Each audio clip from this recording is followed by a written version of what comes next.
Bueno, no sabía si al final querían supervisar hoy o no. No No hubo quórum. Listo, vamos con ello. Arrancamos con cocaína. La vía de administración de cocaína cambia fundamentalmente su farmacodinámica. La vía oral, que es el famosísimo acullico que van a ver en el noroeste nuestro o en la zona de Bolivia, Perú, llega al sistema nervioso central y pasa después de un efecto primer paso hepático.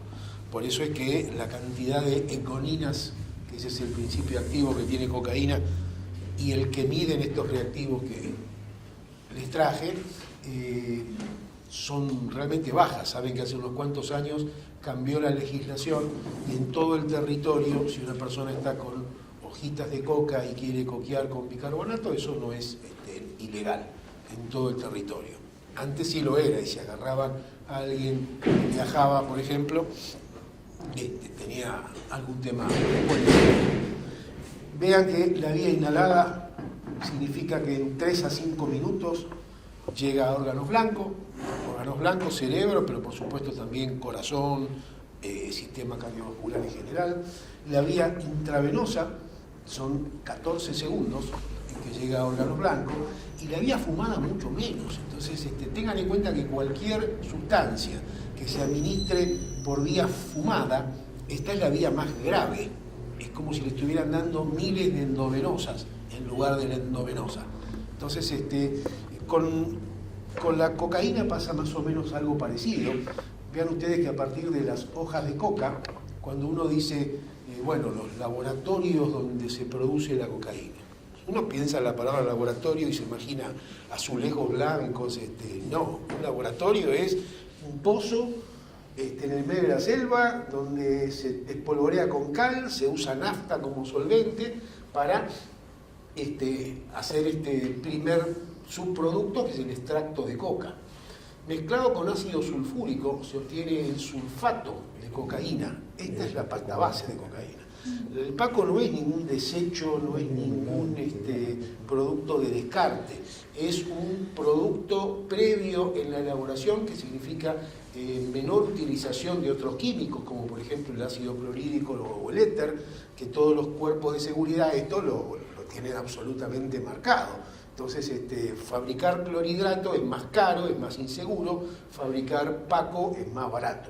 En distintas zonas de Latinoamérica al paco se lo puede llamar de estas otras maneras, pero es un tipo de cocaína que se fuma, en realidad se inhala el vapor. Se quema en una lata y se inhala ese vapor.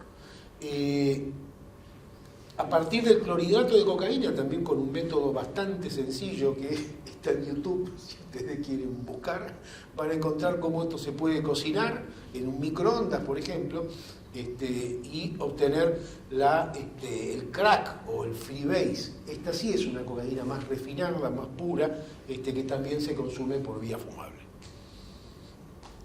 Hace ya muchísimos años, un peruano, Gerí, describió la evolución natural de la adicción a la cocaína, con una primera etapa de estimulación, una etapa consiguiente de predominio de sintomatología depresiva y otra etapa con predominio de síntomas psicóticos. En realidad, esto tiene que ver con los cambios neuroquímicos. Saben ustedes que en una representación de una hendidura sináptica, cocaína es un antagonista o inhibidor del transportador. Esto lo que genera entonces en esta primera etapa el antagonismo del transportador es una mayor concentración de neurotransmisores en la hendidura, y esto genera entonces todo un correlato sintomatológico que tiene que ver con esa estimulación. Tengan en cuenta que cualquier persona con consumo reciente de cocaína va a presentar signos, va a presentar síntomas. Los síntomas son disimulables. Yo puedo estar muy acelerado en este momento, pero elijo hablarles despacito. Lo que no podría disimular es que tengo midriasis bilateral. Y la midriasis es algo que uno tiene que buscar, porque nadie cuando mira a otro lo mira a la pupila. Bueno, estás hablando y vos mirás, no mirás a la pupila. Y recién cuando mirás a la pupila te das alguna cuenta de, oye, qué raro. Recuerden, la midriasis significa la parte del color del ojo está cada vez más chiquita. ¿Por qué? Porque la pupila está dilatada.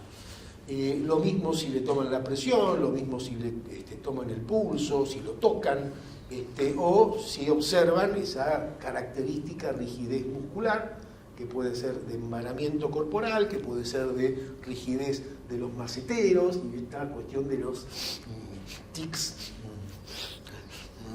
y cosas que uno tiene que aprender a observar. Esto tiene que ver entonces con signos. Recuerden entonces que todo esto es disimulable y uno tiene que en esa etapa centrarse, si tiene alguna sospecha, en observar o tratar de observar los signos.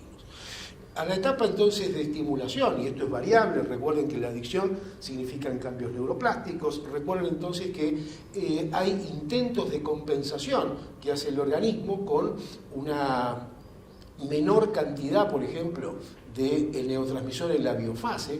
Esto es lo que ustedes pueden dosar con el método indirecto de medir prolactina plasmática.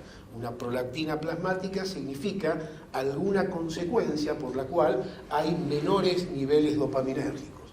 La prolactina plasmática alta es esperable cuando alguien tiene un tumor de hipófisis posterior, generalmente ese no es el caso, cuando alguien está amamantando, generalmente tampoco es el caso, cuando están tomando algún fármaco de antipsicóticos de primera clase, que son más bloqueantes del receptor dopaminérgico, eso cursa con hiperprolactinemia, o cuando están usando alguna sustancia que genera depresión de circuitos dopaminérgicos. Y ahí entonces es donde se justifica pedir esa prolactina plasmática.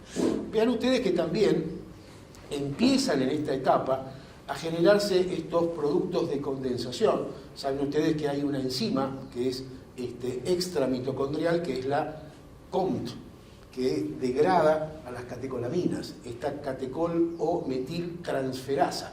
Metiltransferasa significa que dona metilos, genera en la biotransformación, por ejemplo, de la dopamina, compuestos con más metilación. Y a partir de la dopamina dimetilada se genera endógenamente este compuesto, que es el DMT. Este es un alucinógeno. Entonces esto explica por qué estos mismos procesos fisiológicos van a ir generando, aún en estas primeras etapas, presencia de compuestos con una actividad alucinogénica que justifican que ya empiece a haber esa desconfianza, esa irritabilidad, más allá de que, por ejemplo, acá sí predominen la sintomatología depresiva, con angustia, inseguridad, intenso craving, porque es lo único que lo saca de ese estado, y lo que antes era un incremento de actividad, sexualidad y funciones, empieza a ser justamente todo lo contrario. Entonces, a la etapa o continuando con esa etapa de impacto afectivo depresivo, va a venir esta etapa psicótica, que significa mayor producción de estos compuestos dimetilados y que significa también algún nivel de alteración de los receptores. En este caso hablamos de dopaminérgicos, pero recuerden que no es solamente dopaminérgico. Esta etapa entonces ya uno la puede llamar etapa psicótica, o es más claro hablar de consumo compulsivo, porque el síntoma psicótico no se quede solamente con que es el delirio y la alucinación. El síntoma psicótico significa ir a contramano de la realidad. Es, pero vos sabés que si haces eso estás en altísimo riesgo de lo que sea. Sí, pero vamos igual. Eso es loco, eso es psicótico. Hace unos cuantos años yo había visto este afiche en un viaje en un congreso, y como dato curioso, relean, si no lo leyeron o léanlo, el extraño caso del Dr. Jekyll y Mr. Hyde, que es una novela de Stevenson. Hay varias versiones en cine. Stevenson era cocainómano, en su biografía uno detecta que tuvo una etapa de adicción a la cocaína, y esto es una parábola sobre qué es lo que hace el consumo, por ejemplo en el buenazo de Jekyll, cómo el buenazo de Jekyll se encerraba en su laboratorio a experimentar con un polvito blanco, dice Stevenson, y cómo aparece en Londres, principios del 1900, un personaje que lo bautizan Hyde, viene de Hidden, de lo oculto, de lo tenebroso, y empieza a hacer desastres. Por ejemplo, a rivales médicos de Jekyll los empieza a asesinar, etc. Y después de una previsible desarrollo de las dos historias, donde Jekyll cada vez se queda más tiempo encerrado en su laboratorio, descuida sus vínculos, descuida su trabajo.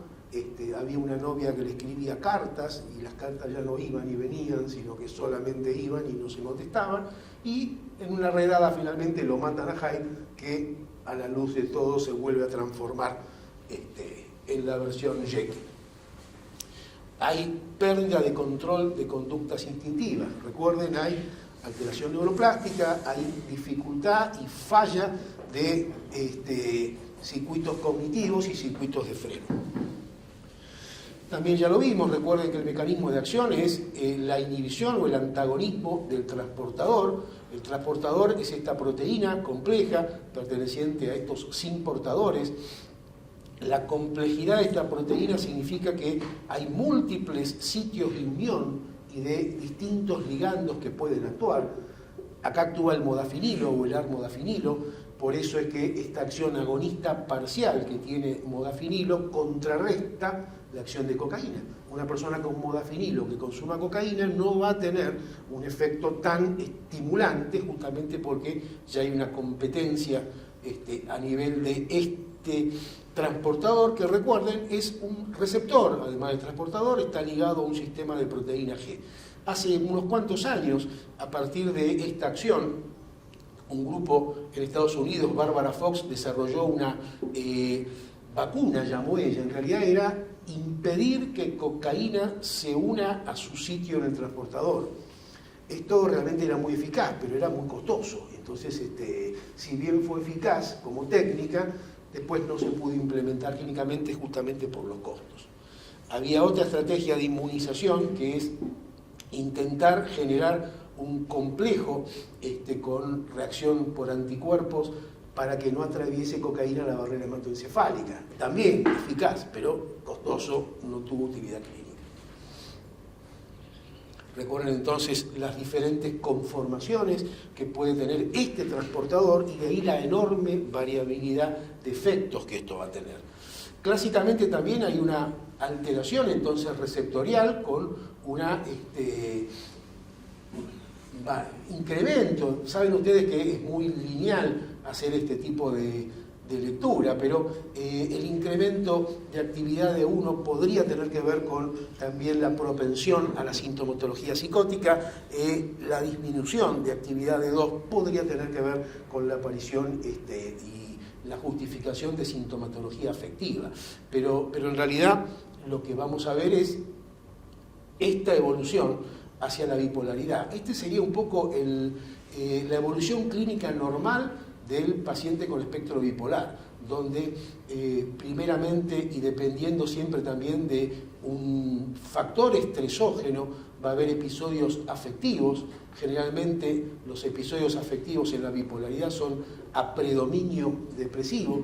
En algún momento puede haber la aparición de algún periodo hipomaníaco o maníaco, y si esta condición se agrava o por los estresores o por la falta de tratamiento, lo que se ve entonces es que aumenta la severidad de los episodios, que se empiezan a independizar de la presencia o no de estresores ambientales, que aumenta la frecuencia de ciclado y se hacen más ciclados rápidos, ultra rápidos, y que incluso esto tiene que ver con aumento de la resistencia a los tratamientos. Estos mismos factores, el consumo de sustancias, especialmente de estimulantes, hace que se precipite toda esta evolución y este desarrollo. Por eso es que hablamos de el consumo como un factor epigenético hacia el desarrollo del espectro bipolar. Y un espectro bipolar que va a ser un espectro no clásico, donde estas alteraciones rápidas de ciclado, donde hay equivalentes tanto en el polo hipomaníaco-maníaco, la irritabilidad, la desconfianza, la suspicacia, los cambios de interés son equivalentes al polo hipomaníaco, y en el polo depresivo muchas veces no van a haber depresiones tan puras, van a haber anedonia, van a haber pérdida de autoestima, van a haber incapacidad de poder sostener cualquier cosa o cualquier actividad. Es muy importante entender todo el tema general, clínico, que deriva del consumo de cocaína. Recuerden que uno de los principales temas puede ser alguna falla cardíaca, pero en realidad no es solamente falla cardíaca. Un paciente hace un tiempito, en una recaída, se voló por necrosis los 2 riñones y quedó en diálisis y a la espera de un trasplante renal. Y esto tiene que ver con ese efecto potentísimo vasoconstrictor que tiene cocaína, que puede generar arritmias, taquicardias, hemorragias cerebrales, convulsiones. Recuerden también que este es un tema muy grave, porque la persona en consumo no tiene conciencia de haber tenido convulsiones, y generalmente en una primera etapa el consumo es social, hay jolgorio, y después finalmente terminan encerrados y solos. Y ahí es donde si convulsivó o no convulsivó, eso no se puede saber. Puede haber también, depende si la vía es la fumada, lesiones pulmonares, este tema de las gravísimas consecuencias de desnutrición, de alteración de piezas dentarias, que es un poco esa imagen que clínicamente habrán visto de esta gente que está con el paco, y vos lo ves y ya parecen como Walking Dead cuando uno los observa, ¿no? El tema fisura, le dicen fisura, ¿no? Por eso hay muchas maneras de describir eso, pero vas viendo a alguien en una progresiva deterioro general, no solamente de su psique, que también por supuesto se va a deteriorar. Y acá es donde empieza a ver entonces todas estas consecuencias, que vean ustedes que es difícil decir que son comorbilidades cuando aparece el pánico, la depresión, la psicosis o todos esos episodios que de alguna manera derivan en situaciones de violencia. Un tema también muy importante, si bien para muchos el alcohol parece un antídoto, están muy arriba, bajan con alcohol, o al revés, tomaron mucho, se pueden despabilar con cocaína o algún estimulante. En realidad se genera un producto de condensación con una LD50 mucho más baja, eso significa que son mucho más tóxicos. Entonces el consumo de cocaína y alcohol aumenta todas estas consecuencias de toxicidad, por supuesto que también aumenta ese efecto reforzador, y por eso de alguna manera es lo que acompaña generalmente la evolución. Y recuerden siempre que la recaída en cocaína, en la enorme mayoría de los casos, comienza con alcohol. Hay una vieja frase anónima: la conciencia es soluble en alcohol, y esa no hay que explicarla. Vos te tomás un traguito y tu conciencia y tu ganas de no cagarla y tu ganas de hacer las cosas bien y no fallarle, etcétera, etcétera, se pierden. Entonces también, igual que con otras sustancias, hablamos de estadios clínicos. Vean ustedes que del estadio recreacional a el impacto con presencia de sintomatología afectiva, esto es muy variable, pero una vez que esto ocurre, no hay vuelta atrás. Esto significa, se puede tener un consumo manejable o social, o como lo quieran llamar, por supuesto que no. Hay consumo no problemático, por supuesto que no. Y recuerden entonces que el abordaje, cuanto más integral, teniendo en cuenta estas 4 patas, se puede hacer, es más fácil tener alguna posibilidad de éxito, que por supuesto que no es nada fácil, y las situaciones de recurrencia y recaída son la regla. Simplemente para tener en cuenta, por lo menos para mí, el principal criterio de internación es no poder mantener la abstinencia, no es la peligrosidad para sí o para terceros, lo que uno debería tener como primer criterio. ¿Por qué? Porque en realidad el no poder sostener la abstinencia significa que esa situación y esa condición y esos cambios neuroplásticos no se van a revertir. Que hoy sean más con tal sustancia o con tal otra, que uno diga en una especie de imaginario, bueno, pero la marihuana es menos complicada que la cocaína, está mejor porque ya lo consume, y está mejor, pero no está mejor. En realidad va a seguir empeorando, y si uno aspira a que un paciente se recupere, tendrá que recomendar, más allá de si esa recomendación después es posible o no es posible, tendrá que recomendar la internación.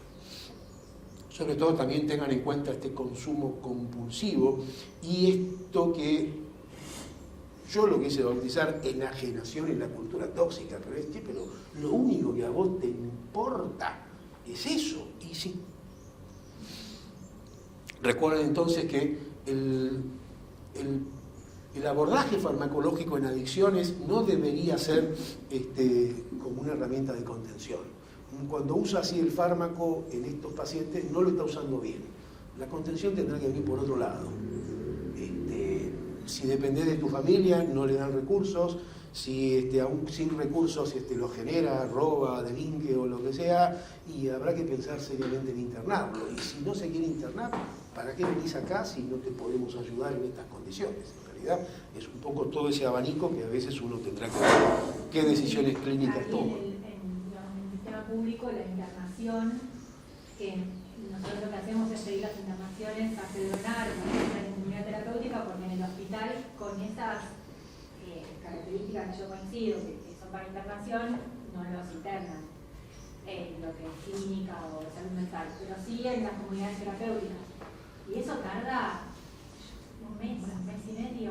Entonces, en el medio igual te quedás acompañando. Y si bien no sirve como herramienta terapéutica, pero por lo menos podría, no en todos los casos, garantizarte el no consumo. ¿La opción psiquiátrica está o tampoco? Internación psiquiátrica.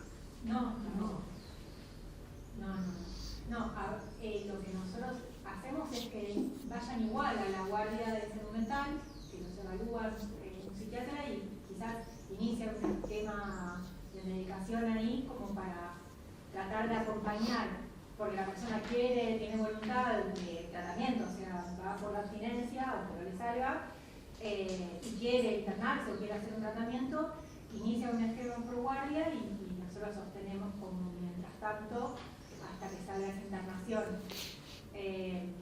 Eso es todo, digamos, pero así con toda esa descripción que vos nombraste, llega a la guardia, igual la guardia no le internan porque no tienen posibilidad de internarlo, digamos, ellos sí están midiendo el riesgo cierto inminente, no hay un criterio de internación.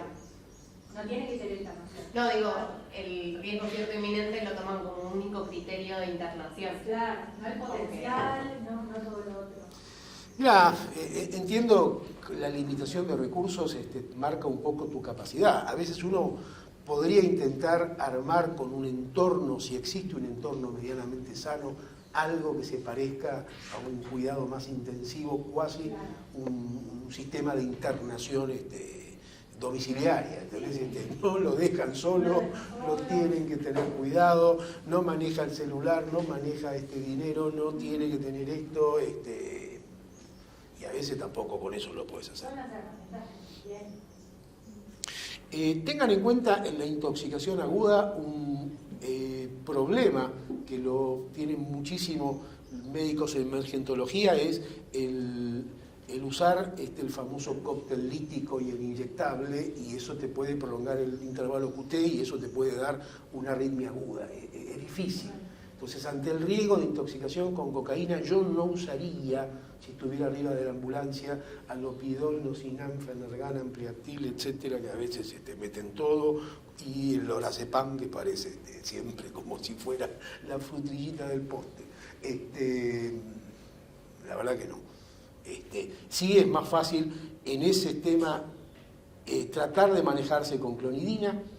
No siempre van a tener clonidina inyectable, pero si la tuvieran sí. Y recuerden que un agonista benzodiazepínico tiene también sus bemoles. Podría no generar sedación, podría generar incluso reacción paradojal, de lo que habíamos visto la otra vez. Lo que se puede. A veces lo que solíamos hacer en esas situaciones era te tacleo, te agarro, te tengo y te reducimos de esta forma. Es difícil. Una buena opción de sedación para estos pacientes son los barbitúricos. Entonces, también eso, por supuesto que son drogas difíciles, si uno se pasó, podría generar más daño, pero es más fácil sedar a estos pacientes con un barbitúrico que con la benzodiazepina. Ya como fármacos en otro contexto, pensando más en una detoxificación y en un tratamiento, tengan en cuenta el uso, si no sintomatología psicótica productiva, de agonistas dopaminérgicos. El pramipexol, el ropirinol, medicamentos que se utilizan generalmente en el tratamiento del Parkinson, son eficaces porque van a tener acá un déficit dopaminérgico, y esto de alguna manera uno intenta compensarlo con esta. Arrima tranquilo, para interrumpir más, es como abrir el caramelo despacito en el cine. Cuanto más despacito, jorobás más. Tengan en cuenta entonces si no hay sintomatología psicótica, pero fundamentalmente lo vemos al final, el uso de anticonvulsivantes, en realidad es el que puedan. El menos recomendable para mí,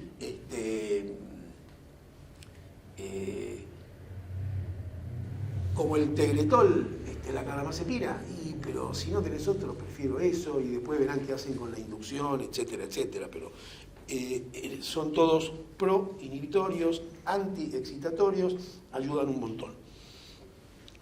El uso de antidepresivos, esto también es incuestionable, porque piensen que están farmacológicamente ante un paciente con espectro bipolar, a veces con síntomas psicóticos, y esa es un poco esa vieja discusión.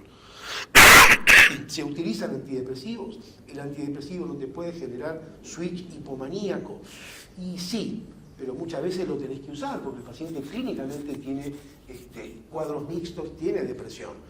Va a ser más fácil que esa inducción no genere switch si está con estabilizadores del humor, con lo cual ahí es donde entran a jugar qué tipo de antidepresivos. Recuerden, se han intentado todos. En orden de eficacia clínica prefiero los duales, pero los duales son más caros y los duales generalmente no nos dejan muestras, a veces de los otros, y hoy ni siquiera de los otros. No sé si les están dejando muestras de otros tampoco. A veces. Ya ni el perejil te regalan ahora, viste, que pagan todo. Y bueno. Sí, igual duales tenemos, porque ingresa por el programa. ¿Qué tiene? Desde la fascina, el propio, no. En principio, igual que en la bipolaridad, el bupropion tiene algún nivel de eficacia de generar menos switch. Pero es más activador, es proconvulsivante, ahí tendrás que ver en ese perfil de ventajas, desventajas, por qué te inclinás. Si tienen vilazodona, vortioxetina, es una excelente opción. Una muy buena opción es la duloxetina. La duloxetina, piensen también que muchas veces hay una coexistencia de sintomatología de espectro obsesivo compulsivo. Después al final les muestro algo que para mí es muy ilustrador en cuanto a esta grave dificultad diagnóstica. Decir, bueno, pero ¿qué diagnosticamos? Porque muchas veces uno ve que acá hay de todo, hay esto, hay esto, hay esto, hay esto, hay esto. ¿Cómo lo conceptualizás? Bueno, lo mismo pasa con los antipsicóticos. Generalmente se intenta elegir segunda y o tercera generación, los que por lo menos a mí me resultan más atractivos, eficaces, y no están en un orden, quetiapina, cariprazina, ariobrexiprazol, lurasidona. Y tengo alguna experiencia con esta, con la pimavanserina, que en realidad, de vuelta, es carísima. La indicación es en psicosis en pacientes con Parkinson o alguna enfermedad neurodegenerativa, pero la verdad que funciona muy bien y no les da, por su mecanismo de acción, efectos colaterales. Acá siempre uno tiene este gravísimo problema. Son pacientes que son capaces de meterse cualquier cosa, y uno los medica y le generaste un efecto colateral y ya es un drama. Más o menos te quieren mandar al juicio, mirá lo que le generaron. Pero este sátrapa se mete de todo y vos me cuestionás que está... no hablemos de distonía aguda porque eso es dramático. Un paciente con un antipsicótico, con distonía aguda y los ojitos para arriba y todo, es dramático para el paciente y sobre todo para su entorno, pero muchas veces pasa esto, esa intolerancia. ¿Levantaste mano? Sí, pero cuando termine te quería preguntar. No, en el caso de lactancia, ¿hay algo que se puede dar? Todo lo que des pasa a leche materna, con lo cual se suspende la lactancia. La indicación debería ser que no. Y hoy tenés una cantidad de productos que reemplazan perfectamente la alimentación y la leche materna. Entonces, en ese costo-beneficio, por supuesto, lo tenés que hacer junto con el pediatra, neonatólogo, el que esté interviniendo, y yo sugiero, mirá, lo menos malo es interrumpir la lactancia. Ninguno estaría como posible. Todo pasa a leche materna, todo. En este caso habría que ver si por qué vamos, si vamos por la lactancia o si vamos por la alimentación para lo que pasa. Mirá, a veces es un dilema que no debería ser tan difícil, porque si vos vas por la lactancia con una madre que está consumiendo ahí no hay lactancia, le está dando la teta mientras consume. No, consumiendo no. Más o menos la historia es así. Tuvo algún consumo durante el embarazo, nace con positivo el bebé o a ella le da positivo, interrumpe la lactancia y se empiezan a hacer test a la mamá para ver hasta que da negativo y retoman la lactancia. Pero yo por los síntomas psicológicos te pregunto, porque eso puede persistir, y más como en el porterio. No. Se interrumpe la lactancia. Bueno. No es una decisión fácil, pero el tiempo de lactancia más importante por todo lo otro no nutricional que se le transmite a un bebé son los primeros 4 o 8 semanas. Después se puede reemplazar. Ahora, de vuelta, ¿se puede reemplazar? ¿Quién va a pagar Bueno, sí, ese es otro dilema. porque es costoso, tal cual, hay unas leches buenísimas, pero no están al acceso de todo el mundo. No, está bastante conseguido. Recuerden también que si todo comienza con el alcohol, por más que el problema no sea alcoholismo, es una buena estrategia usar disulfiram en pacientes, sobre todo adictos a cocaína, no con un grave problema de alcohol, pero su recaída en el 90 y pico % va a empezar por el lado del alcohol. Entonces, por lo menos, uno intenta parar eso ahí. Después, se pueden usar, como ya les mencioné, otro tipo de fármacos, nootrópicos, vitaminas, memantina, ginkgo biloba. Esto se podría, pero tampoco estamos hablando de eficacia, justamente cuando los recursos son escasos. También un poco les quería meter esto, lo que llaman nuevas adicciones. Ver hoy a pibes que ya no corren, saltan, trepan, que era lo que hacían cualquier pibe. Hoy los pibes los tenés quietitos en una pantalla. La recomendación pediátrica hoy es no pantallas hasta los, algunos dicen 2 años, otros dicen 3 años, otros dicen 4 años, no pantallas.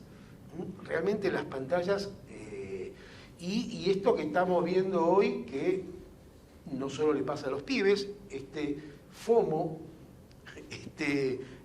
fabbing, en realidad la traducción es el ningunfoneo, pero el ningunfoneo es ir a cualquier restaurante y ver que hay una pareja o un grupo de personas y no hay interacción, cada uno está con su pantallita y de golpe se aviva que che, llegó la comida, y a veces se descuidan, está la comida y el celular. También con este tema del scrolling, que es inagotable el ir pasando pantallitas, y lo que se llaman las nuevas sustancias psicoactivas. En realidad, algunas son nuevas, otras no son nada nuevas. Y un problemón tenemos con el juego. Esto yo lo había hecho para la época en que jugaba se jugaba este partido, ¿no? Racing, ¿quién era? Corinthians. En ESPN te aparece las apuestas. Esto significa, o el Dibu diciendo, si sos menor no tenés que jugar. Bueno, las camisetas de fútbol tienen todas. Sí. Bueno, pero es lo que pasó en algún momento con la cerveza o el alcohol. Después, con buen criterio, se dijo, no, esto no se puede sponsorear, esto no puede ser algo que identifique al deporte. Y lo mismo en algún momento espero que pase con el juego. Alguna cosa les comenté de cannabis y embarazo. De nuevas drogas psicoactivas, en realidad esta es la tendencia a nivel mundial. es mucho más fácil, son todas drogas de síntesis, esto significa más fácil el transporte, más fácil el ocultamiento, más fácil la distribución, y muchas de estas también se venden por internet y se pueden comprar con tarjeta, con lo cual la persona evita meterse en un circuito complicado, ir a una villa a buscar consumo o lo que sea. Vean ustedes proporciones. Esto tiene unos años, pero reflejó ya una tendencia que se mantiene. Los cannabinoides sintéticos viene siendo un grupo de sustancias que crece y, por supuesto, los estimulantes son la mayor proporción. Y esto se va desarrollando exponencialmente, cada vez hay más. Y cuando alguna de estas entonces se identifica, no, esto es peligroso, esto es ya una sustancia ilegal, salen otras y salen otras y salen otras. Entonces brevemente les presento lo que es todo este grupo, las feniletilaminas, 2CB, 2CB, de ahí viene nuestro TUSI, para poner nombres somos un fenómeno. Lo mismo ocurre con estas catinonas sintéticas, que son las sales para baño, los cannabinoides, y hay análogos de opioides, los embomes, que hay bastante ahora acá, no sé, ¿ustedes ven consumo de embomes? Ahora vamos a ver, la presentación es como un cartoncito muy parecido al LSD. Todavía, esto es más en Europa, el kratom es una variante como si fuera una plantita, pero con actividad opiácea. Y se hace el mismo acullico y se puede fumar también e inhalar. Bueno, las feniletilaminas... Perdón, en relación a las ludopatías y las pantallas electrónicas, ¿hay algo de tratamiento farmacológico Sí. que...? Sí. En realidad todas las adicciones conductuales te van a generar los mismos cambios neuroplásticos. Entonces, en principio, acaba de salir la nueva versión del libro de Marcela Whiteman. Ahí es una buena posibilidad de mangazo. Che, además de Medialuna, no me traes el librito de Whiteman. Ahí tenés y en el capítulo de neurobiología de adicciones comportamentales o no sustanciales, ese lo escribí yo, así que pero sí, básicamente vas a encontrar los mismos cambios. Y sobre todo, ¿sí?, en tus primeras experiencias de juego tenés la mala suerte de haber ganado, porque el refuerzo dopaminérgico ahí ya es algo que incitamos por acá. Todos estos en realidad son derivados de la famosísima efedrina. Recuerden que la efedrina está en algunos productos medicinales, con lo cual uno a veces también tendría que ser bastante bichito para ver, che, ¿por qué estás usando esto? Vos no podés, por más resfriado que estés, usar estas gotitas o estos productos que tengan efedrina o pseudoefedrina.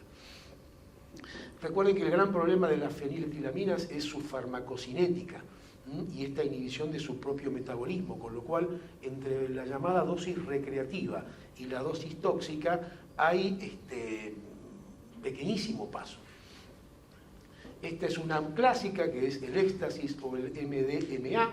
El MDMA en principio genera actividad sobre vías serotoninérgicas, pero en realidad su propio metabolito ya es más tipo anfetamínico general y genera una reacción catecolinérgica. Entonces el mito de que el éxtasis no es adictivo o no es peligroso es un mito, es adictivo y claramente es peligroso.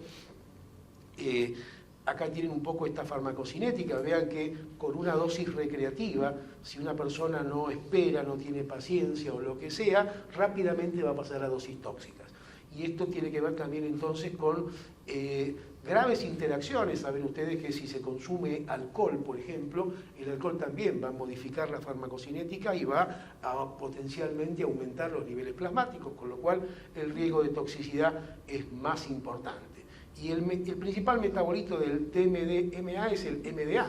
En realidad este es el responsable de muchos mecanismos de neurotoxicidad. Recuerden entonces, actúa en el transportador de serotonina, pero no solo acá. actúa también como cualquier anfetamina en el transportador vesicular, y esto es lo que va generando entonces ese impacto. Los famosos efectos entactógenos, y que muchos tienen que ver con la esfera sexual, pero que de nuevo, una vez que la persona empieza a ser un consumidor habitual, lo que al principio era una interacción sexual pasa a ser más una cuestión autoerótica. No hay interacción sexual. Y en esta cosa de estar sumido en una burbuja es consecuencia a veces de abusos y todo ese tipo de cosas que uno clínicamente ve. Cuando aparece entonces el metabolito, aparecen estos efectos ya más tipo anfetamínico clásico, con todos los riesgos entonces de hipertermia maligna, que sería un poco la causa finalmente de daño multiorgánico. Bueno, este es el 2-CP o el 2-CB, la cocaína rosada. En realidad no es cocaína, es una feniletilamina, tiene propiedad además de estimulante, acción psicodélica y alucinógena, pero sobre todo porque esta composición es muy variable, entonces puede tener muchas veces ketamina, entonces ya la actividad psicodélica o alucinógena tiene más que ver con esta otra contaminación de productos que con el mismo efecto de la feniletilamina. Entonces el problema, la hiperpirexia, genera lesión de la fibra muscular, y esta es un poco la enzima que hay que dosar en situaciones agudas, la CPK. Con una CPK alta, hoy por ejemplo, el criterio de cualquier obra social / prepaga, un paciente adicto tiene que pasar primero por una unidad clínica y dosaje de CPK. Si eso no está normalizado, no va a ningún lugar de internación, comunidad o neuropsiquiátrico, hasta que no se normalizan los niveles de CPK. Cuando esto no ocurre, puede haber entonces coagulación intravascular diseminada, que es el gran problema que lleva a lesión multiorgánica. Depende la perinola que salió, si la contás o no la contás. Tratamiento específico para esto no hay. Este es el problema. Acá tienen estos N-benziloximetil, o más conocidos como embomes. Se usan en cantidades muy pequeñitas, adosadas a cartoncitos, y por eso son muy similares, y algunos los confunden con el ácido lisérgico. Hay una pruebita que usa la policía, que hay una cosa más de fluorescencia del embome en comparación con el LSD. Pero en realidad producen efecto alucinógeno intenso, distorsión visual de los colores, patrón geométrico, alteración temporoespacial, y también pueden, y de hecho lo generan porque es una feniletilamina, euforia, cambios en el estado de ánimo, ansiedad y paranoia. Algo les había comentado la vez pasada del problema de la marihuana y el embarazo, en función de esta falsa percepción de seguridad, del alivio de las náuseas y los vómitos, y cada vez hay más evidencia del impacto en los recién nacidos. No solo el bajo peso al nacer, menor circunferencia cefálica, déficit cognitivo, sino estas cosas que más tienen que ver con acciones en sistemas de neurotransmisión y alteración de patrones de migración neuronal, con lo cual lo esperable de ese impacto es que lo empecemos a evidenciar cuando estos pibes van generando desarrollo y se van acercando más a una adolescencia, donde va a haber dificultades en la regulación emocional, impulsividad, mayor riesgo de desarrollar trastornos afectivos. Y si a esto uno lo llama TDA, TLP o de qué sé yo, es otro temita que por lo menos lo pongo sobre la mesa al final. Este es el tema de los cannabinoides sintéticos. Acá tienen estos dos, son los más conocidos, el K2 y el Spice. Se venden como incienso o abono para plantas. Eso significa que su venta es legal y esto se compra por internet. La mayoría tiene una sigla derivada, por ejemplo, o del químico que los desarrolló, o por ejemplo, HU es la sigla que identifica la Universidad Hebrea, que es donde trabajaba Mechoulam. Entonces, HU 210 es uno de los más conocidos, 800 veces más potente que el THC. Esto muchas veces se combina con tabaco común o con marihuana, pero las dosis tienen que ser muy pequeñas y esto en los foros se alerta, como yo les dije, de cuidado que el efecto de esto es muy potente. Y lo que significa para un buscador de sensaciones que te digan que algo es muy potente, a ver, y generalmente lo que ocurre son episodios psicóticos agudos. Les metí esto acá un poco también para ver en esa evaluación. Yo les decía, por lo menos para mí, el principal criterio para definir tratamiento ambulatorio o internación es si están en condiciones de sostener la abstinencia. Si esto es así, después uno tendrá que ver también qué proyecto tiene esa persona, porque un tratamiento ambulatorio sin un proyecto está condenado al fracaso. ¿Qué haces todo el día? Así no vas a poder sostener nada de lo que vos supuestamente querés sostener. Entonces, en función de ese proyecto, uno lo tendrá que retener más tiempo en el dispositivo o no, pero aún reteniéndolo más tiempo con lo terapéutico que pueda significar ese tiempo en un dispositivo ambulatorio, y en algún momento se va a ir a casa, y en algún momento, si no tiene los recursos, si no hay proyecto, y etcétera, lo más probable es que recaiga. Entonces, en esos casos, la recomendación es la internación, de acuerdo al riesgo, la clínica psiquiátrica, sabiendo que no es un dispositivo específico para tratar nada del paciente adicto. Nada es nada. Y a veces ni siquiera es controlar que no consuma, porque en cualquier psiquiátrico no hay mecanismos ni herramientas de seguridad para que una visita o quien sea, o le revoleen de afuera o lo que sea, y se consuma dentro. Por lo cual, pero bueno, qué sé yo, es una posibilidad. El modelo más eficaz en estos pacientes es el modelo de comunidad terapéutica, y es un poco la dificultad que me contabas que tienen acá, donde, las comunidades son las comunidades de Cedronar. Hay que esperar la beca. Y hay que esperar la beca, pero una comunidad que tiene beca de Cedronar, lo más probable es que sea una comunidad de medio pelo para abajo, porque lo que paga Cedronar es muy poco. No te alcanza para mantener una estructura terapéutica. Eso significa que tenés que nivelar para abajo. Son pocas las camas que tienen para esa beca. La comunidad tiene su forma privada y tiene pocas becas porque paga poco Cedronar. Entonces no hay lugar, no hay tanto lugar en la nación. Todo eso... También, muchas comunidades ahora trabajan con que los fines de semana te vas a tu casa, y son como otras formas más abiertas. Tampoco... no sé, pero por ahí la idea de antes, que eran más cerradas, ya está dejando de ser. Está bien, lo que pasa que, de nuevo, vos podés tener ese nivel de apertura, pero tendrás que tener algún dispositivo y algún control. Tenés para hacer screening, buenísimo, pero entonces, ¿cómo se resuelve cuando a alguien se le da esa confianza y no está a la altura de sostener la confianza? ¿Eso significa te tenés que quedar adentro? ¿O eso significa que perdés el tratamiento? ¿O es complejo? Sí, en general nosotros pensamos en el tratamiento ambulatorio como primera opción cuando el paciente refiere que va a estar en abstinencia, que va a hacer el esfuerzo de dejar de consumir y se prueba como primera instancia. Si eso fracasa, bueno, se piensa en una acción en comunidad. Sí, habían armado un proyecto que por eso quizás el hospital de día responde a cambiar la rutina, levantarse más temprano, dedicar 4 horas de tu día a otra cosa. Esa es un poco la idea.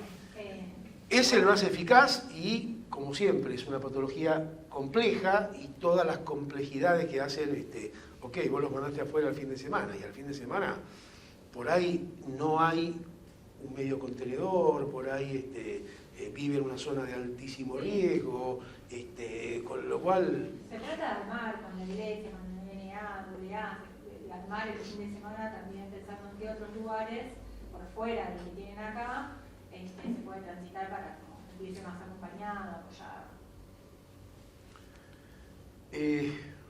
Vamos cerrando. Tengan en cuenta entonces el aumento del consumo de drogas sintéticas, tengan en cuenta la percepción de riesgo de todas las drogas sintéticas es menor en la sociedad. Esto también es un factor de alto riesgo. Este tema de lo fácil que significa conseguir estas sustancias. Si ustedes repasan, por ejemplo, el famoso tema de Time Warp, los muertos en Time Warp no tenían el perfil de gente adicta. Eran tipos estudiantes que se clavaron una pasti y pasó lo que pasó. Pasó lo que pasó porque además les dieron éxtasis líquido. Era una hipótesis. Pasó lo que pasó porque no tomaron agua suficiente, porque los baños estaban cerraditos y la botellita de agua costaba un montón de guita y a lo mejor no tenían para la botellita de agua. Tomaron una dosis más alta de lo recomendable, nunca se sabrá. Tengan en cuenta entonces el aumento de cuadros psicóticos en la atención primaria y qué herramientas tenemos para atender estos cuadros psicóticos en la atención primaria. Tratar de concientizar el altísimo riesgo del cannabis en el embarazo y la lactancia. Esto hay que remar contra corriente, porque la corriente significa natural, no te hace ningún daño y sí te lo puede hacer, sobre todo al pibe.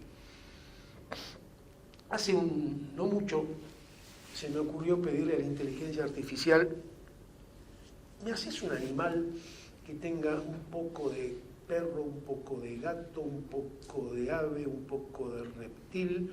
Y cuando yo pensé que me iba a hacer una cosa medio espantosa, me hizo esto. Y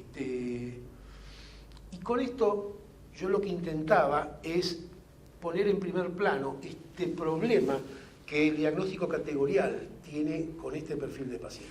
Vean ustedes, si uno engloba el espectro impulsivo-compulsivo, tenemos el uso de sustancias, pero tenemos el esquizoafectivo, tenemos el esquizofrénico, tenemos el límite de personalidad, el antisocial de personalidad, tenemos una bolsa de gato donde hay un montón de cosas, el TDA famoso, tenemos cuadros del espectro TOC, tenemos depresión, tenemos bipolaridad 1, bipolaridad 2, es complicado y esto en realidad lleva a errores de procedimiento y el más común hoy es el TDA.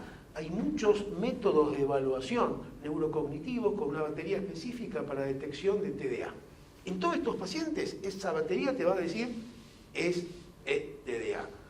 No se te ocurra darle Concerta a un paciente así. Primero porque no sabes qué va a hacer con el Concerta. Lo toma o lo muele y se lo aspira. Porque no hay que ser tan ingenuos, lo hacen. Y aunque no lo muela y se lo aspire y lo tome, ¿qué le va a generar a un paciente con este perfil el usar una anfetamina? Supuestamente como algo terapéutico. Se acaba de internar en mi institución un tipo con antecedentes de consumo, pero el último genio que lo había visto le diagnosticó TDA y le dio. No la aspiró, solo la tomó, pero se aceleró y él me dice: me volvieron a salir los colmillos, me fui a consumir. No lo pude frenar. No alcanzó ni que había nacido su bebita, que ya tenía 3 meses, ni que le va muy bien en el trabajo, es carpintero y montó una empresa de muebles de oficina y qué sé yo. No pude. Y eso lo disparó una anfetamina.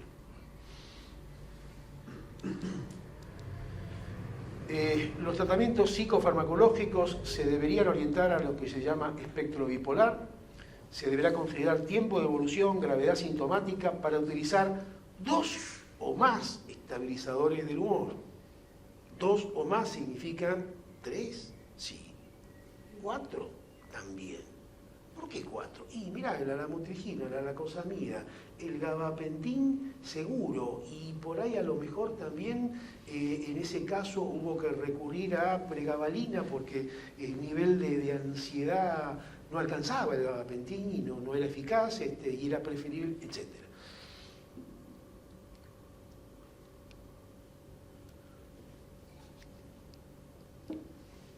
Dale avance. Sí. Traje pila.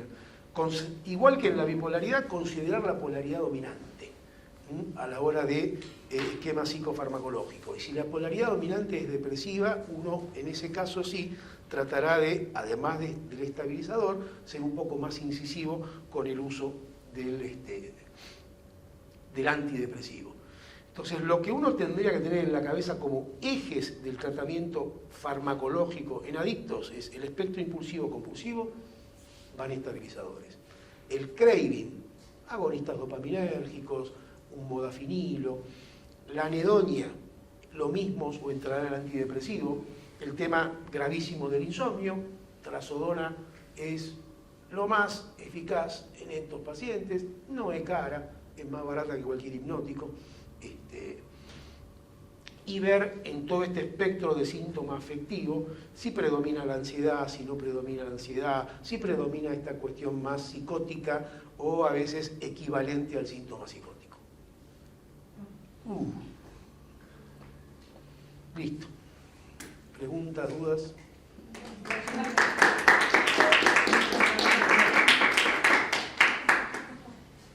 Como 4 minutos de preguntas.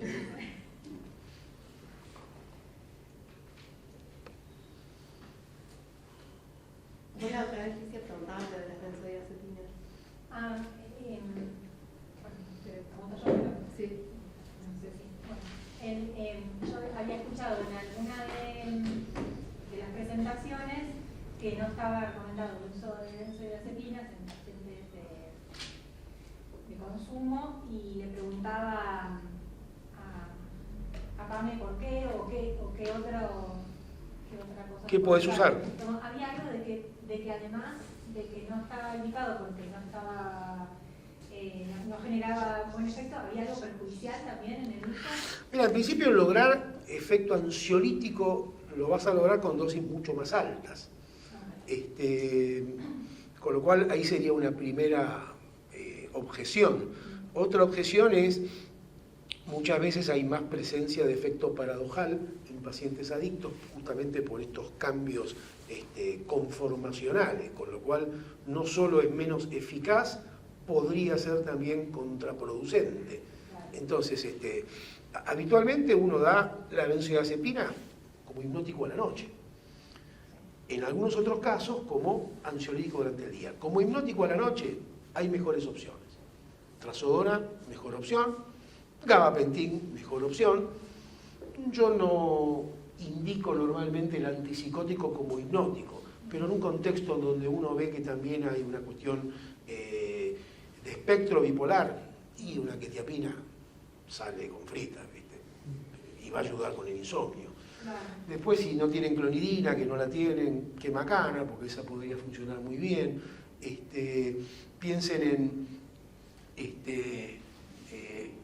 la mianserina o la mirtazapina también como buen inductor del sueño. En general nos pasa con estos pacientes que ya tienen un tratamiento acá y que no vengan consumiendo, ya con ganas de consumir o se sienten muy ansiosos, van a la guardia y la guardia les da las benzodiazepinas con el esquema que ya tienen. Entonces, después viene acá y dicen, no, pero en la guardia no dieron lorazepam, porque no me estás dando, ¿no? Digo, el último caso era algo así. Es que eso iba a decir, que es muy difícil, hay que intentarlo y ese es el objetivo, pero hay pacientes que quizás ya tienen la benzodiazepina, un montón. Claro, ya la están tomando, entonces es laburar con ese paciente la abstinencia de las sustancias y también después bajar la benzodiazepina. Por eso es una cuestión también de llamarlo de timing. Claro. No me metería en ese problema de sacarle si no abusa o no le genera impacto cognitivo tan importante o lo que sea. Bueno, dejáselo, tratar de empezar a orientar el plan farmacológico más para otro lado y tal vez en otro momento entonces sí vendrá, sosteniendo la abstinencia, etcétera, vendrá el momento de meterse por ahí. Es complicado. Es medio loco que, no sé, a veces pasa que fuma marihuana para ese mismo efecto, ¿no? Entonces tenés o la benzodiazepina o la marihuana. Bueno, lo que hay que ofrecer es una alternativa. Yo siempre trato de poner sobre la mesa, ok, ¿vos qué estás buscando? ¿Relajarte? ¿Y por qué no probás con este otro método de relajación? ¿Estás buscando cagarte de risa? ¿Por qué no probás con este otro método de cagarte de risa? ¿Estás buscando dormir? Y mirá, hay mejor método. Lo mismo pasa con el alcohol. El alcohol al principio parece un excelente hipnótico, después no. Te despertaste enseguida a las 2 horas y sí, te dormiste, pero el sueño es malo.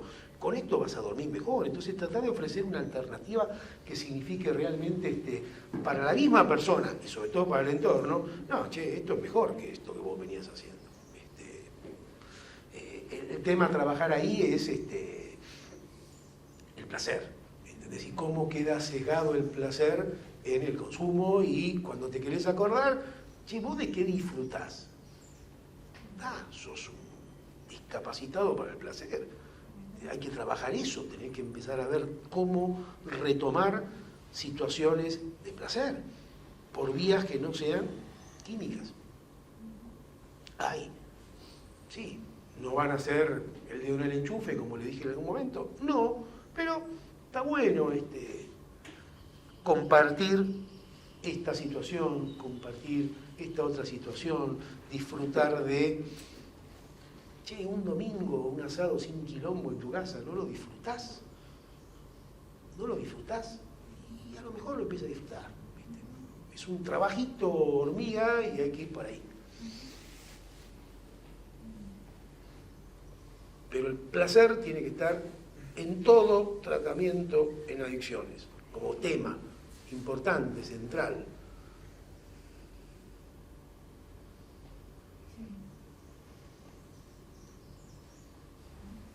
¿Una pregunta?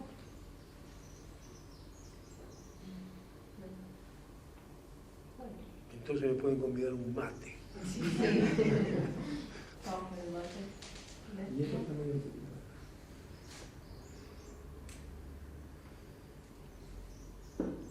Y no te critico, ese tiene mucha fantasía, pero no, No, está bien. no es Por mate. eso lo acepto. Muchas lo gracias. acepto.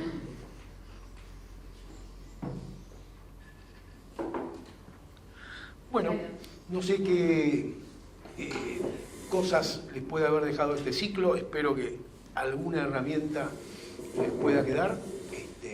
Entiendo que laburan en condiciones que esto es lo que tienen y esto es lo que hay. Pero incluso por lo menos lo que yo veo con lo que tienen y con lo que hay es un montón.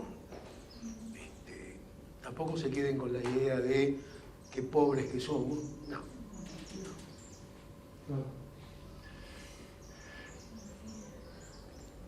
Gracias, Guillermo. Gracias. A ustedes.